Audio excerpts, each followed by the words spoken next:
Hi, I'm Rick Anthony, and welcome to the Someone You Should Know podcast, the podcast that focuses on musicians, authors, and interesting people.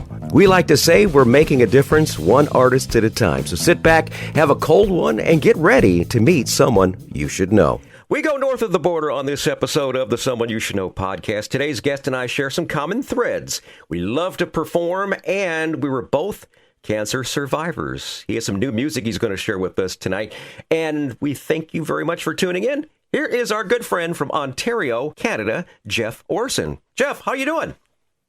Oh, Rick, it's great. I'm so happy to be on the air with you and doing really well, thanks. Very good. You're in Oakville, right? You're just west of Toronto. Just west of Toronto, yeah. I kind of know that area pretty well as far as that goes. I've never been there. In my flight simulator, I hit Toronto all the time. So I know, well, if you're passing by, I'll just your flight simulator to drop you off in Oakville, and just let me know where you're going to touch down, and I'll make sure that I'm there. Awesome, very good. Jeff, one thing I love to ask my musical guests is, what got them on the path of music? Now, a lot of my musician friends that are my age, it was seeing the Beatles on Sullivan in '64, or maybe an older sibling playing a Beatles album. How about you? I think maybe it was some of all of those things. Oh, right? Really? Oh, seriously? What you just mentioned, you know.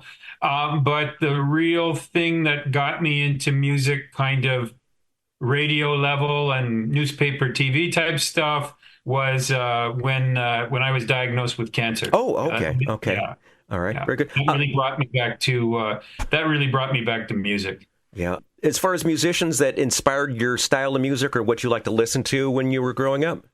Oh, you know, I grew up in small town Niagara Falls, you know, on the Canadian side. Okay. Very rural, not a lot of money, farm country where we were. And my mom listened to a station called WWOL, and Johnny Cash, Charlie Pride, all the kind of classic greats through that time period, right? So although my brother was bringing home the Beatles and the Stones and all of those types of bands, my mom had that country station on, and she played her records whether we liked it or not. And I really got away from it, I guess, when I got a little older and started listening to my own stuff. But obviously I've come back to it in a big way, and I love that music that I heard when I was a kid. Yeah, that's very good. Very good. Now, between the time that you were a child and the time that you were diagnosed with cancer, what was life like for you? I think it was pretty happy and pretty. I kind of went along and just kind of lived life, you know. And I think I took a lot of things for granted. That everything was going to be the same the next day, and that everything was going to work out well, and that probably the thought that I was going to live forever and be happy and healthy forever, you know. And I really don't think that that was a little bit naive, I guess, now in retrospect after being sick. Right. Now, Jeff, what was it that actually got you thinking that you might have a problem, that actually got you found out that you have colon cancer? You know, it was I was having some problems sleeping, you know, just some problems sleeping. I was usually a very good sleeper. So I went to my doctor, and, you know, it said, you should do a couple of tests. We'll do some blood tests and different things, and a couple of early indication cancer tests. And I said, oh, okay. And so we did those, and it was within 2 days he called me, said, you have to come in. And when you have the "you have to come in" voice, you know that it's not a hangnail or something like that. Yeah. And so the next thing I know, I was into the doctor's office, and he told me, we've got to do some more tests, and it's looking like cancer, which it turned out to be. What stage cancer did you have? Stage 2. Stage two. Okay, still treatable and everything like that. How long were you in that whole process of? Did you have some surgery? Did you have chemo? It was surgery. So we did some tests, and, you know, they were saying, well, it could be this, could be that. Had the colonoscopy with a great doctor of internal medicine. And he said, I found out what it is. There's a tumor inside you the size of a golf ball, and we've got to take it out, you know? Uh-huh. And so I'm like, oh, are you going to do that? And he's like, no, I have a surgeon specialist partner who will. And once we did the CT scan, all the different things, the pre-op Right. Yes. stuff, Yes. it Yes. was really quick. And then they went in and removed 9 inches of my colon, right? So it was a pretty significant amount, but it hadn't spread, thank goodness. But you know yourself, being a cancer survivor, that you don't know right away about cancer, whether has it maybe spread? Has there a couple of cells moved somewhere else? Has it Hmm. gone to your liver? And it's not like, you have a broken arm and in 6 weeks you go back and get an X-ray. Um, Cancer can be something that reoccurs, it moves, reactivates years later, et cetera, et cetera. So that was a pretty tense time. Hmm. Hmm. Myself, I had prostate cancer, and it came from my brother having it. My brother had it, and he says you need to have yourself checked.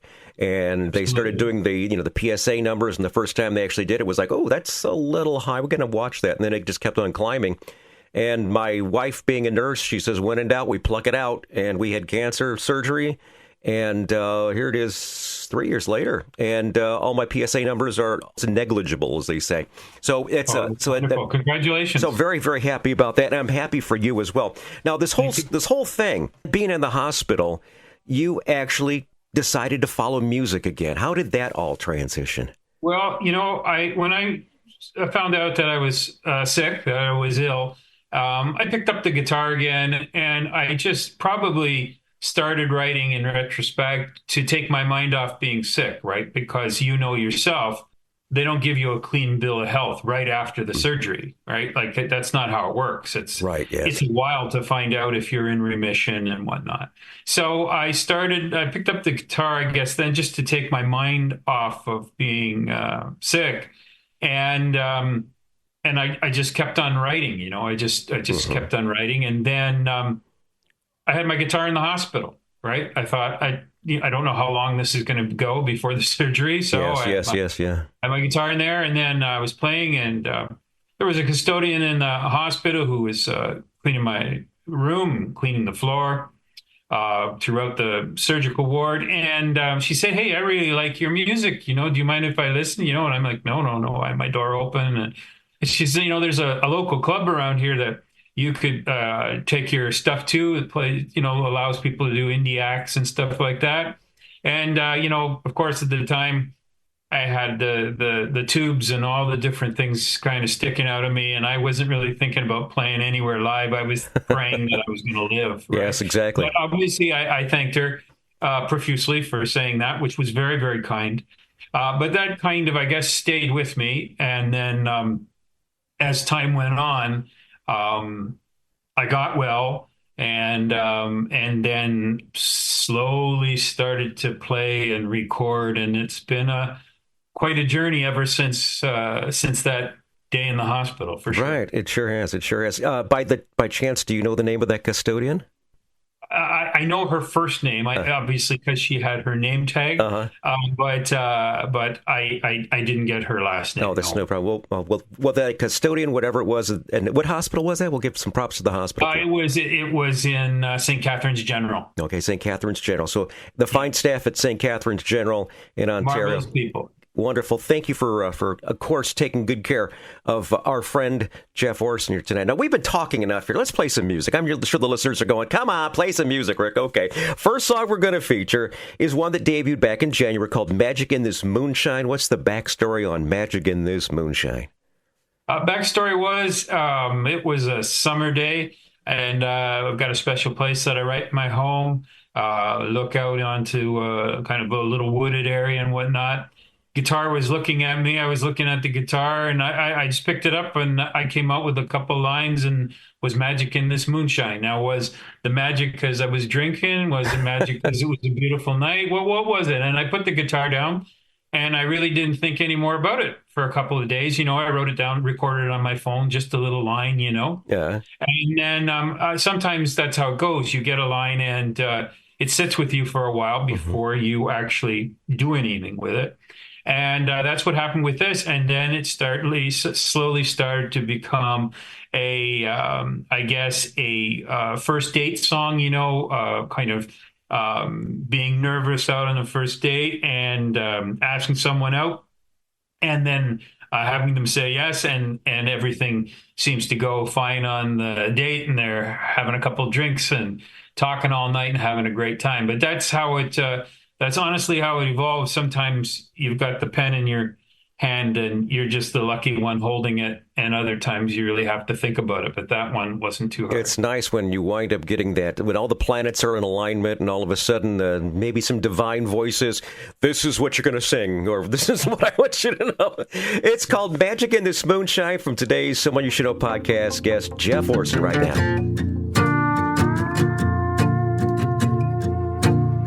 Took all my courage just to ask you out. Wanted to see what you were all about. I was nervous, you were kinda shy. I told a joke just to break the ice. But I noticed as the night wore on, all those first date nerves were gone. You took my hand and you held it tight. I knew then things would turn out right. Must be some magic in this moonshine, or all the stars in the night sky. Maybe it was our first kiss. I don't recall when feeling quite like this. Ain't it funny when two hearts collide? You give me yours and I'll give you mine. Oh baby, let's just take our time, 'cause what we're sipping's tasting mighty fine. Must be some magic in this moonshine. Must be some magic in this moonshine. Went for dinner, then we drove around. Parked up to watch the sun go down. Blake Shelton on the radio playing. We knew every word he was singing. Could have talked until the morning light. Really didn't want to say goodbye. Some moments you don't want to let go.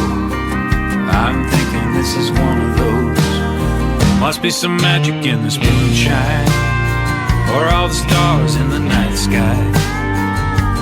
Maybe it was our first kiss. I don't recall when feeling quite like this. Ain't it funny when two hearts collide? You give me yours and I'll give you mine. Oh baby, let's just take our time, 'cause what we're sipping's tasting mighty fine. Must be some magic in this moonshine. Now I'm hoping what lies in store are more nights like this. Girl, don't you keep me waiting too long. I asked if you want to see me again, and you said yes. Together's where we belong. Must be some magic in this moonshine, or all the stars in the night sky. Maybe it was our first kiss. I don't recall when feeling quite like this. Ain't it funny when two hearts collide? You give me yours and I'll give you mine. Oh baby, let's just take our time, 'cause what we're sipping's tasting mighty fine. Must be some magic in this moonshine. Must be some magic in this moonshine. Must be some magic in this moonshine. That's today's podcast guest, Jeff Orson. Jeff's got more great music. We're going to hear more from Jeff in just a couple of minutes. But first, I want to say thanks so much for tuning in to the Someone You Should Know podcast. I invite you to check us out on the World Wide Web at someoneyoushouldknowpodcast.com. There you're going to find our recent news, our archive of more than 160 episodes, and a whole lot more. If you are enjoying the podcast, please leave us a review. Let us know how we're doing, okay? Now, according to Buzzsprout, the service that shares us to all the different podcast streaming platforms, we are so very blessed. I cannot believe this. 2,100 cities in over 85 countries around the world. And today we want to salute some in Jeff's home province of Ontario, Canada. We have Hamilton, Oshawa, St. Catharines, which you just mentioned, Toronto, Kitchener, London, Brampton, Scarborough, Mississauga, and also Windsor. Thanks so much for tuning into the Someone You Should Know podcast. Heard wherever quality streaming audio is available. And we're talking with Jeff Orson, who is also a Ontario native. Jeff, you had a significant milestone occur in March of 2018 when you had the first time you had your song played on Canadian radio. Can you take us back to how that felt? Yeah, absolutely. I will never forget it. One of those moments I will never, ever forget till they lower me into the ground, hopefully many years from now. I was going to see my, when was I? I was going to see my oncologist.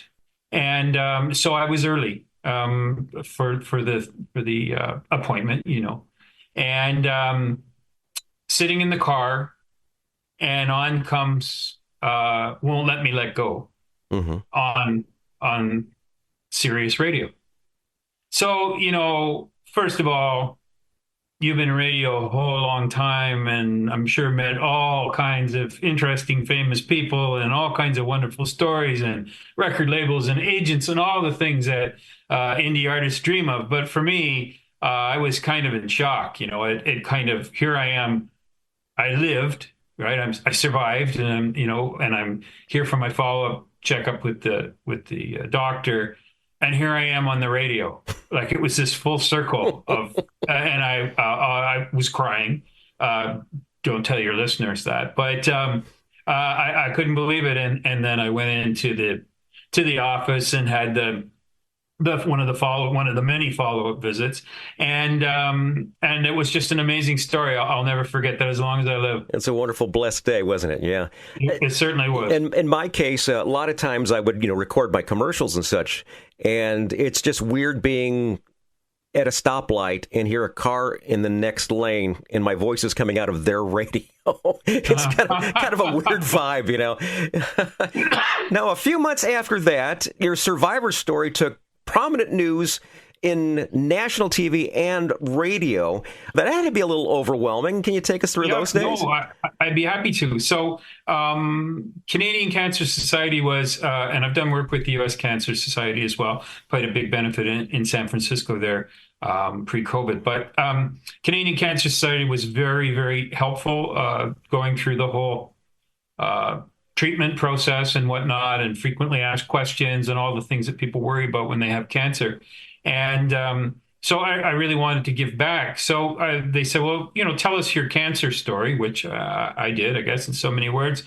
And then they said, hey, we would like you to be a spokesperson for early detection, And I'm like, I'd be happy to, right? And so their whole media group had everybody, all our national newspapers, radio, several television stations, our national broadcaster, get in touch, get my story, put it out on social media, put it on the air. We had a film crew, a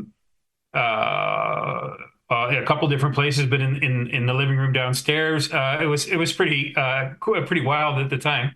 And then what was really, I think, rewarding about that was people read the article in the paper and saw it on TV, and I had people come up to me and say, "Hey, you're the cancer guy who was on TV, right?" And I'm like, "The cancer country singer, right?"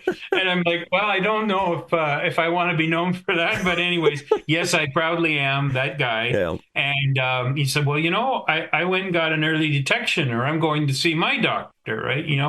And things like that. So that was really positive, hopefully to have helped somebody else who didn't really want to maybe face being diagnosed or didn't want to do the tests or whatever it was, that I was happy to say, look, it's very simple, explain the whole thing to you. So it was very cool. It was just to see that kind of instant response that the next guy, hey, you're the Canadian cancer guy, you're the country guy, right? I'm like, yeah, absolutely. So that was a wild few weeks, that's for sure. And I still do some sharing stories and whatnot with them now. Jeff, do me a favor. Since we're going to have a lot of people listening to this particular podcast, can you go ahead and do a little spiel and tell us exactly what they need to do as far as get themselves screened? Sure, sure. You need to you'll do a couple of things. One, you'll do usually with colon cancer, there's some kind of microscopic bleeding. It's not pouring out of you. You're not hemorrhaging or anything like that. So you probably want to do a blood test to see if you're anemic. That's one of the indicators. Okay. And two, they'll do a fecal test where they call it the poop test, where they do a sample of your poop and they look for blood in there. Okay. Okay, and then microscopic, I'm talking things you wouldn't detect with the naked eye, but they can do that, and then that doesn't necessarily mean you have cancer. It could be a number of other things, Right. but it's a good indicator that there's something wrong with you internally. Right. Yes. And then they can follow up from there. But it's it's very simple. It's non-invasive. And then I believe now, I think they've dropped the age from 50 and up. You get a colonoscopy. Right. Yes. Every 5 to 10 years, you get a colonoscopy. You're sedated. It's fast. Mm-hmm. You have to do some prep for it, but it's that's the gold standard test, right? Yeah, colonoscopy, everyone right? talks about that prep. Everyone, that's just it. As far as it's just a couple hours of Yeah. inconvenience, just to say, but it's what? it's well worth it. Listen, I tell people the best thing that can happen is you come back from the doctor and they tell you you have a negative test. Yeah, exactly. You don't have cancer. I'm like, go out and buy a lottery ticket or say a prayer or something, because I'm telling you, I wasn't one of them. Yeah. So that's it. But it's not a big deal. And you catch it early, Exactly. you have And that just you have yeah. an excellent chance of survival. Absolutely. But if you leave it too long, your chances of survival go down. Yeah, don't put it off till tomorrow. That was the whole thing with Leslie and myself. My wife's a nurse, and her whole thing was we're taking it out right now. Just and I was scheduled within, I think, 2 months from the time that I actually had it, and they actually found a little bit of it outside of the prostate, so they took all those cells as well too. And guys, just make sure you get yourself your prostate checked. All you have to do is, it's not the old finger test like it used to be. It's just they just do a blood test and they just check to see what your PSA numbers are. It's supposed to be under 4, and my first time they took it was 4.2. And then it got as bad as 7.9.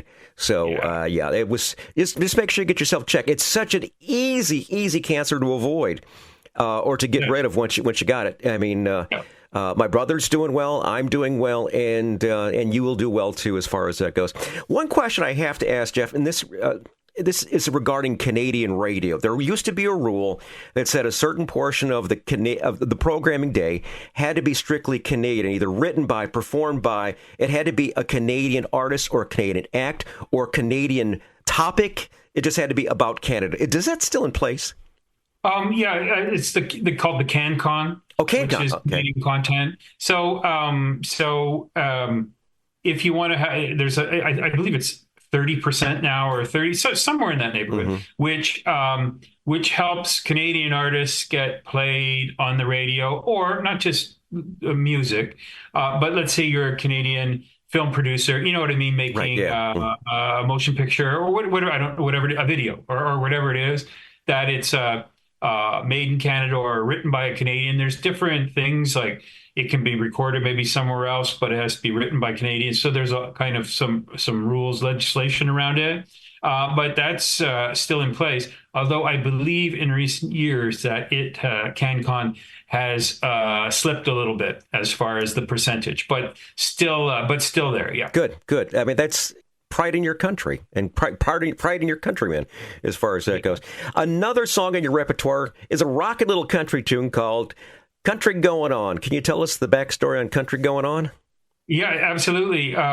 So again, I think it was summertime, and I just I had my guitar again, and I just kind of had this song about thinking back about times when I was much younger, growing up with my friends in the country, how simple life was. It was probably a Friday when I wrote it, after a long week of a number of different problems.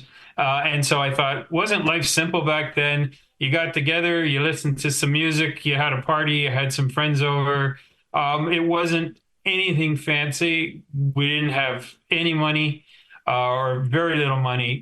Grew up with not a lot of money at all, but wasn't it fun? And that's kind of where Country Going On came from. Just reminiscing about being young, but maybe being a little bit more carefree. So that's where that came from. All right, we're going to play that right now. Country Going On from today's podcast guest, Jeff Orson.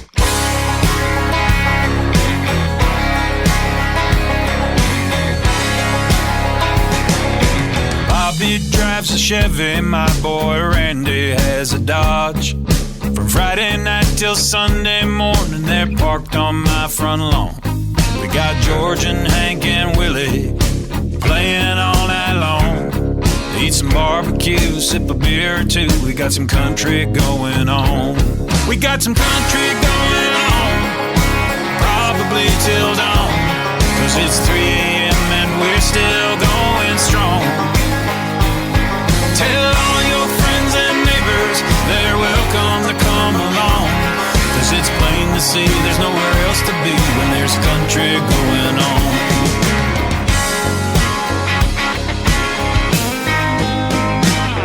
It's one big celebration when the working week is done. Ain't no way of stopping us once the party has begun. When we all get together trading stories and singing songs, you don't want to miss a night like this when there's country going on. We got some country going on, probably till dawn. 'Cause it's 3 a.m. and we're still going strong. Tell all your friends and neighbors they're welcome to come along. 'Cause it's plain to see there's nowhere else to be when there's country going on. Now I don't know if the truth were to be told,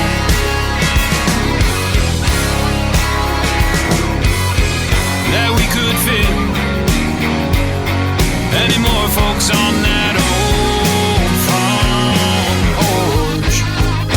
We got some country going on, probably till dawn.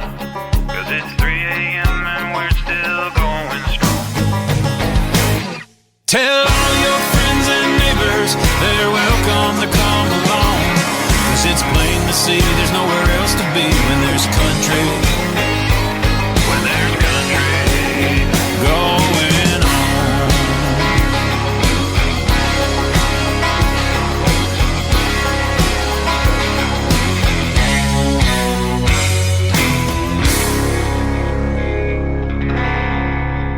Great song, Country Going On from Jeff Orson. He's today's Someone You Should Know podcast guest. And Jeff, I have to ask, I know what the Nashville country scene is like. What is the Canadian country scene like? I think, when I think of Canada and I think of country music or cowboys, I think of the Calgary Stampede. How was country music received up in Canada? Canadian country, I mean, just maybe compare it to Nashville a little bit. In the U.S., you have thousands of radio stations that play country and a lot of states where country is huge. But Canada has a relatively vibrant country market right across the country. When I got into this, I didn't know that our listeners in Quebec love country music, but that's one of the provinces really? that